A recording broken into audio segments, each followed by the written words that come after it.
আজকে আমার রেসিপি বাসন্তী সরু চিকুলি। এটা একটা সহজ এবং সুন্দর রেসিপি, সবাই খুব অনায়াসে এটা বানাতে পারবেন এবং সকালে নাস্তা হিসেবেও কিন্তু খুব তাড়াতাড়ি তৈরি করা যাবে। চলুন এবার শুরু করি।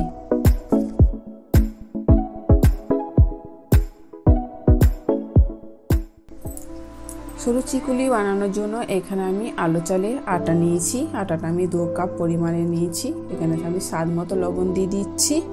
লবণ দেওয়ার পর আমি এখানে হলুদ দিয়ে দেবো। এই যে চামচটা দেখছেন, এই চামচে হাফ চামচ আমি হলুদ দিয়েছি।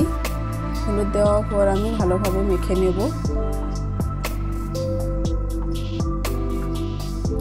ভালোভাবে মাখা হয়ে গিয়েছে। এবার আমি রুম টেম্পারেচারে পানি দিচ্ছি। পানিটা দেওয়ার পর আমি হালকা হাতে মাখবো আটাটাকে।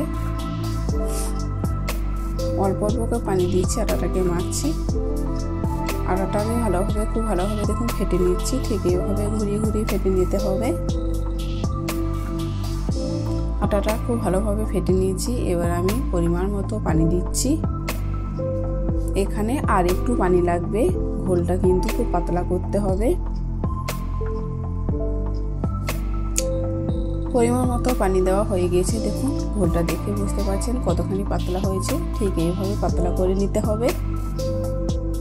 ঘোলটা আমার হয়ে গিয়েছে। এবার আমি গ্যাসটাকে ধরিয়ে নিচ্ছি। গ্যাস ধরানোর পর আমি এখানে একটা ননস্টিক তাওয়া নিয়েছি। তাওয়াটাকে আমি খুব ভালোভাবে গরম করে নেব। আরেকবার আমি দেখিয়ে দিচ্ছি ঘোলটাকে কতখানি পাতলা হয়েছে চামচ দিয়ে। তাওয়াটা খুব ভালোভাবে গরম হয়ে গিয়েছে। এবার আমি এখানে বিরাস দিয়ে সাদা তেল বিরাস করে দেব। খুব ভালোভাবে তেলটা আমি বিরাস করে নিয়েছি। তেলটা বিরাস করে নেওয়ার পর আমি 2 মিনিট গরম করে নেব তাওয়াটাকে। আর এখানে দেখুন চামচ দিয়ে আমি একটু নেড়ে দিচ্ছি যাতে তলায় না কিছু বসে যায়, সেই জন্য। তাওয়াটা গরম হয়ে গিয়েছে। চামচে করে আমি ঘোলটাকে এবারে তাওয়ার মধ্যে দিয়ে দিচ্ছি। ঠিক এইভাবে তাওয়ার মধ্যে দিয়ে ছড়িয়ে দিতে হবে।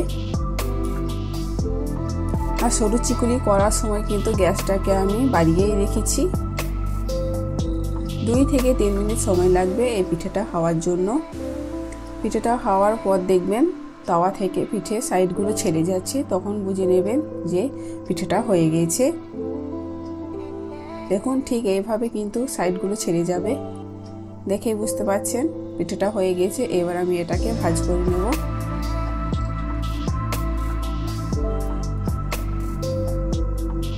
ভাজ করে নেওয়ার পর আমি অন্য একটা পাত্রে তুলে নিচ্ছি। এরপর আমি আবার তেল বিরাস করে নিচ্ছি। যটা পিঠে করতে হবে ততটাই কিন্তু তেল বিরাস করতে হবে। তেল বিরাস করার পর আমি দেখুন তাওয়াটা একটু গরম করে নিয়েছি। গরম করার পর আমি আবার কিন্তু ঘোলটাকে নেড়ে নিচ্ছি। ঘোলটাকে নেড়ে নেওয়ার পর আমি একইভাবে তাওয়ার মধ্যে চামচ দিয়ে ছড়িয়ে দেব। আমি কিন্তু সব পিঠেগুলো একইভাবে এইভাবে করে নেব।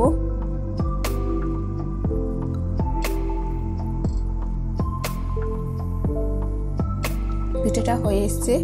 এবার আমি আবার ভাজ করে নেব।